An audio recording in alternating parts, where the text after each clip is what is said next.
क्या भाजपा दलित विरोधी है या नहीं? देखिए, दलित विरोधी है और कहीं ना कहीं वो नजर आ रहा है दलित विरोधी है। आंकड़े तो यही कहते हैं, आंकड़े तो यही कह रहे हैं एनसीआरबी के। सीजीआई के ऊपर हमला कर रहा है तो वो दलित सड़े हुए समाज का है, वो किसी भी समाज का नहीं है। नमस्कार, मैं ज्योति यादव और आप देख रहे हैं उल्टा चश्मा यूसी। अब तक तो खबरें यही आती थी कि किसी गांव में, कस्बे में दलितों पर अत्याचार बढ़ रहा है, किसी घोड़ी नहीं चढ़ने दिया जा रहा तो किसी को मटका छूने पर मारा जा रहा है। लेकिन अब बीजेपी के डबल इंजन सरकार में सीजीआई बीआर गवई पर जूते से हमला किया जाता है, तो वहीं दूसरी तरफ एक आईपीएस अधिकारी जिनका नाम है पूरन कुमार सिंह, वो आत्महत्या कर लेते हैं। वजह होती है क्योंकि वो दलित समुदाय से संबंध रखते थे और उनके ही और लोग उन्हें प्रताड़ित कर रहे हैं। फिर रायबरेली की घटना आपको याद होगी, हरिओम वाल्मीकि की पीट कर हत्या, और एक के बाद एक ये घटनाएं बढ़ती जा रही है। तो मुझे लगा जनता से जरा बातचीत कर ली जाए और ये पता लगा लिया जाए कि क्या सच में भाजपा, जो खुद को डबल इंजन की सरकार बताती है, वो दलित विरोधी है। क्या बोलती पब्लिक शो देखना आप शुरू कर चुके हैं, कैसे देख रहे हैं शर्मा जी? बिल्कुल बिल्कुल, जो आपने कहा मैं आपकी बात से पूरी तरह सहमत हूँ।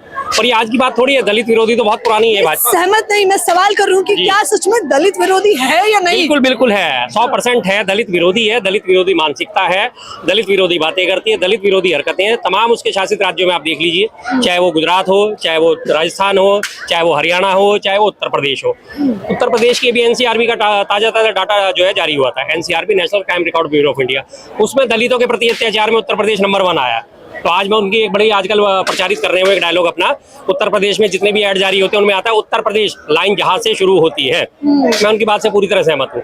उत्तर प्रदेश वही है जो लाइन जहां से शुरू होती है। दलितों में अत्याचार में उत्तर प्रदेश नंबर 1, महिलाओं के अत्याचार में उत्तर प्रदेश नंबर 1, हिरासत में मौतों में उत्तर प्रदेश नंबर 1, महिलाओं के खिलाफ बलात्कार, अपहरण, हत्याओं में उत्तर प्रदेश नंबर 1, हर चीज में नंबर 1 है। तो उन्होंने ये बात बिल्कुल सही बोल रखी है, आजकल के लाइन वहीं से शुरू होती है, उत्तर प्रदेश से तो लाइन वहीं से शुरू होती है, क्योंकि प्रथम स्थान पे वही लोग खड़े हैं, उसके बाद ही बाकी राज्यों का नंबर आता है। तो अच्छा सोचिए, सीजीआई पर हमला हुआ या आईपीएस पर, तो आप सोचिए, तो इसमें आम जनता तो बिल्कुल सुरक्षित नहीं है। बिल्कुल नहीं है। आम जनता अगर सुरक्षित होने का भ्रम पाले हुए तो उनको अपना भ्रम का चश्मा हटाना चाहिए। बिल्कुल भी नहीं है, आम जनता कहाँ से सुरक्षित होगी?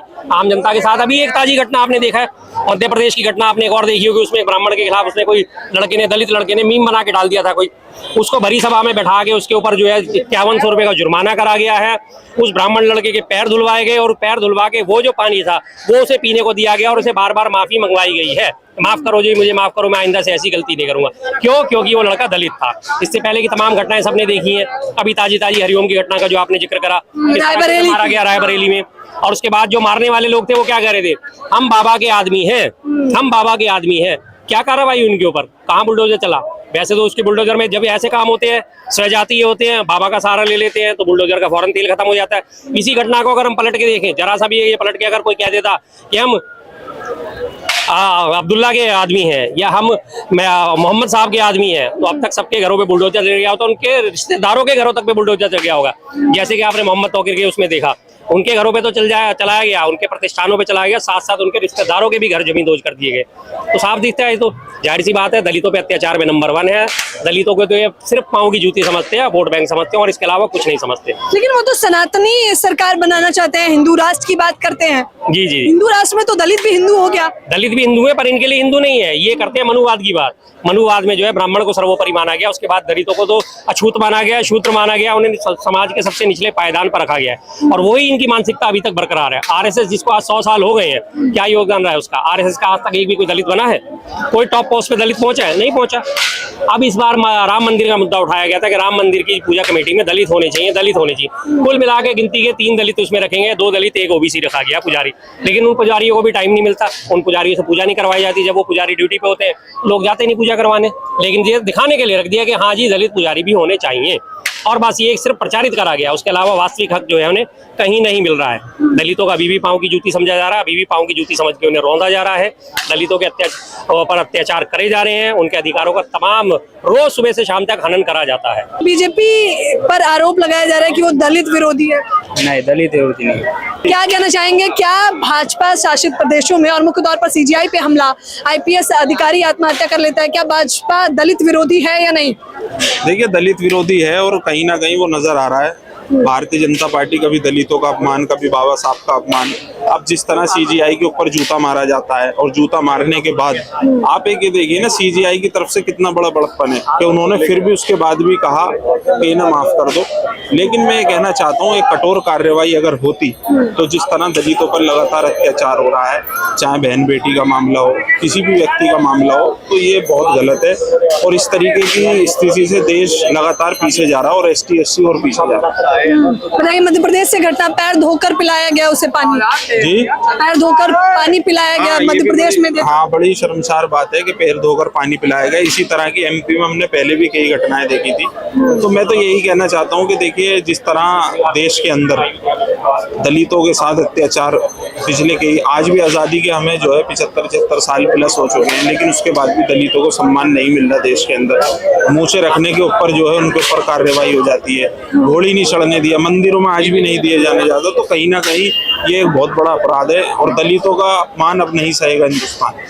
अच्छा, कहा जा रहा है कि ये बीजेपी के संरक्षण में हो रहा है, क्योंकि बहुजन आंदोलन मैंने अभी कवर किया, सड़कों पर संसद मार्ग की ओर लोग जा रहे थे। क्या बीजेपी का संरक्षण मिला है, इस वजह से ऐसी घटनाएं हो रही हैं? देखिए, संरक्षण कहीं ना कहीं सरकार के द्वारा ही ये काम कराए जाते हैं। अब आप एक चीज देखिए, जो अपराधी होता है अगर किसी और कम्युनिटी का करता है तो उसकी सजाएं क्या होती हैं, और कोई और कम्युनिटी का करता है तो उसके लिए लो क्या होता है। तो कहीं ना कहीं सरकार साथ में मिलकर, सरकार ही इन कामों को कराना चाहती है कि जिससे देश का माहौल खराब हो।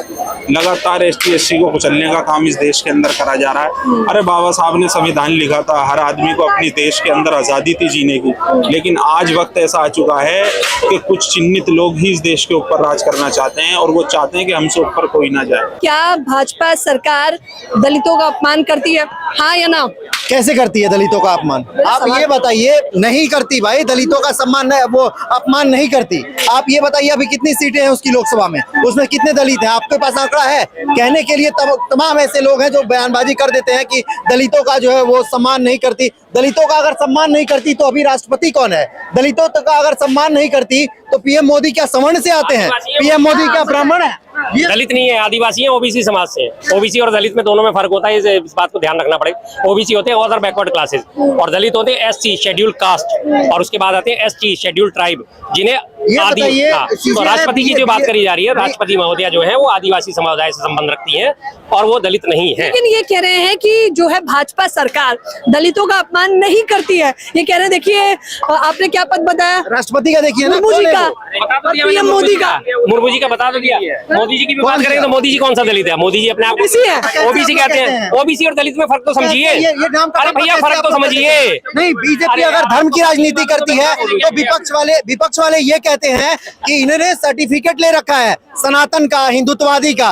बीजेपी अगर दलितों का जो सम्मान करती है तो दलित अगर उसके सपोर्ट में आ रहे हैं, आप कोई भी आंकड़ा उठा के देखिए, जितने भी लोग देश भर में दलित और SC ST की राजनीति करते हैं, सबकी खटिया खड़ी हो गई है 2014 के बाद से। सब NCRB के सवाल भ्रम फैला रहे हैं। ओवर डोमिनेंस नहीं, मैंने कहा कि अभी NCRB का आंकड़ा आता है और बताता है कि उत्तर प्रदेश, जिसे उत्तम प्रदेश बताते हैं योगी बाबा, वो जो है क्राइम के मामले में अव्वल नंबर पे है। तो आंकड़ा तो नहीं मुकर। आप नहीं, बिल्कुल मानिए इस बात को, लेकिन क्या 2017 से पहले यूपी में क्राइम इतना ही था? नहीं था, ये बताइए। हाँ था कि नहीं था? और दूसरी बात ये बताइए, क्या जिस तरीके से आज के डेट में 24 घंटे 48 घंटे के अंदर कार्रवाई करके जो आरोपी है उसको कटघरे में लाया जाता है, IPS वाले मामले में क्यों नहीं हो रहा? आरोपी यूपी का मामला है क्या? वो हरियाणा वाले मामले। ये बताइए, आज हम यहाँ पे सुसाइड नोट लिख के 10 लोगों के नाम पे चले जाए तो उसकी जांच होनी चाहिए, या कह दिया तो हो गया? नोटिस में मैंने 10 आदमी का नाम लिख दिया, इसका मतलब वही प्रमाण है,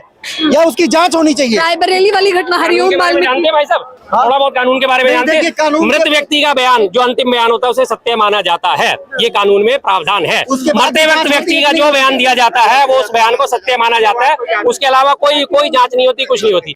अगर उसने 10 लोगों का नाम लिखा है और सुसाइड करी है तो उन 10 लोगों के ऊपर मुकदमा चलेगा, जाहिर सी बात है। अब रही बात, इन्होंने कहा कि जी वो दोनों में फर्क होना चाहिए, आदिवासी और दलित में कोई फर्क नहीं होता। मंदिर ये भी है, मंदिर वो भी, दोनों में जरा फर्क बताना। बताओ जरा। ये भी मंदिर है, ये भी मंदिर है, लेकिन दोनों में फर्क है ना। वो जैन मंदिर है, वो हमारे सनातन धर्म का मंदिर है, लेकिन दोनों में फर्क है। वो जैनियों का है, वो सनातनियों का है। तो इसी हिसाब से वो आदिवासी हैं और OBC समाज से है, उसी तरह से OBC समाज अलग है और SC समाज अलग है। SC समाज और लोगों से भी बातचीत करनी। मुझे क्या नाम है आपका? नहीं, मैं शर्मा जी बोल रहा हूं। नाम और क्या बीजेपी पे जो आरोप लगाए जा रहे हैं कि वो दलित विरोधी है, हाँ या ना में जवाब चाहिए मुझे। देखिए आंकड़े तो यही कहते हैं, आंकड़े तो यही कह रहे हैं एनसीआरबी के। मुद्दे गड़बड़ करते रहे हैं। अगर यार गवाही बहुत हो गए तो दलित हो गए, अब ओबीसी एससी एसटी अलग हो गया। वो बहुत है तो दलित कैसे हो गए? बहुत ही दलित है बाबा साहब को भी फिर तो आप बहुत ही कहोगे, दलित है या नहीं है? बाबा साहब को क्या कहोगे? बाबा साहब को क्या कहोगे? किशोर ने जो फेंका है जूता वो कौन से समाज का है बताओ आप। कौन से समाज का बता दो, आप बता दो, मैं तो जानता नहीं। आप रिसर्च करके लोगों को मैं महिमा मंडन क्यों करूं भैया? राकेश किशोर जैसे को बताए कौन से समाज का है? उसने खुद कहा है ना मेंटली सड़े हुए समाज का है। सुनो मेरी बात, मेंटली सड़े हुए गोबर भक्त समाज का है, जिसने संविधान के सीधे सीधे ऊपर हमला करा है, वो समाज का है, वो समाज का है, वो किसी समाज का नहीं है। जिस समाज के वो आड़ लेके पीछे छुप रहा है वो किसी भी समाज में रहने योग्य नहीं है। जिसने संविधान की अवहेलना करी, संविधान को पढ़ के, कानून पढ़ के, कानून की डिग्री हासिल करके, और वो सीजीआई के ऊपर हमला कर रहा है, तो वो दलित सड़े हुए समाज का है, वो किसी भी समाज का नहीं है, वो गोबर भक्त समाज का है। बीजेपी पे आरोप लग रहा है कि वो दलित विरोधी है, हाँ या ना? है दलित विरोधी है। तो वजह भी दे दीजिए। वजह क्या, आगे 2-3 केस तो अभी आगे आ रहे सामने ही है, एक पे भी वो नहीं कार्रवाई करी बीजेपी ने। दलित अगर दलित विरोधी होती ना तो राष्ट्रपति हमारे दलित नहीं होते। लेकिन सीजीआई पे हमला हो जाता है। तो आप किसी भी धर्म पे अगर उंगली उठाओगे तो आपको जूता चप्पल पड़ेगा ही पड़ेगा। आईपीएस से आत्महत्या कर लेता है, कहता है कि मेरी जाति की वजह से प्रताड़ित किया गया। नहीं, ये गलत बात है। मध्य प्रदेश में जो है पैर धुलवा के उसे पिलाया जा रहा है। एक बात बताओ मैडम, जो आप सीजीआई की जो बात बोल रही हो, अगर कोई भी जज कोई किसी भी लेवल का आदमी हो अगर किसी धर्म पे उंगली उठाएगा तो इसको हमारे अंदर जो दिल आत्मा है उसको ठेस पहुंचेगी। तो आदमी कुछ भी कर सकता है उसमें, और यहाँ तक वो कौन से भगवान के मुसलमानों का धर्म नहीं है। मुसलमान का धर्म, वो मुसलमान का धर्म नहीं, वो मजहब है। जब वो धर्म नहीं है, धर्म एक ही है, सनातन धर्म। वो दलित विरोधी है या नहीं? देखिए एनसीआरबी का डेटा तो यही कहता है कि जो अत्याचार थे वो तो बढ़े हैं, तो इस पे उनको काम करना चाहिए। जो भी लोग उसमें इन्वॉल्व हैं जो दलितों पे अत्याचार कर रहे हैं उन पे भी उतनी कार्रवाई होनी चाहिए जितनी अगर किसी खान साहब पे होनी चाहिए, उनके ऊपर भी बुलडोजर चलना चाहिए। सीजीआई पर हमला हो जाता है, सुप्रीम कोर्ट सर्वोच्च न्यायालय के चीफ जस्टिस ऑफ इंडिया। बिल्कुल, ये तो देखिए कॉन्स्टिट्यूशनल बॉडी है, उन्होंने गवाही साहब के ऊपर जूता नहीं फेंकने की कोशिश की, उन्होंने कॉन्स्टिट्यूशनल बॉडी के ऊपर जूता फेंका है। और उनका जो धर्म है या जो भी है वो बाद में है, पहले वो एक कॉन्स्टिट्यूशनल बॉडी है जिसको हमें रिगार्ड करना चाहिए, जिसको हमें रिस्पेक्ट करना चाहिए। तो ये सब चीजें जो है बढ़ रही हैं, आई होप ये चीजें कम हो। मध्य प्रदेश में भी ऐसा ही कि पैर धोकर पीने पर मजबूर किया गया दलित लड़के को। वीडियोस आ रहे हैं क्योंकि देखिए अब सोशल मीडिया इतना ज्यादा फैल गया है कि हर चीज जो है वो सिर्फ यहाँ नहीं होती, वो सारी दुनिया में फैलती है।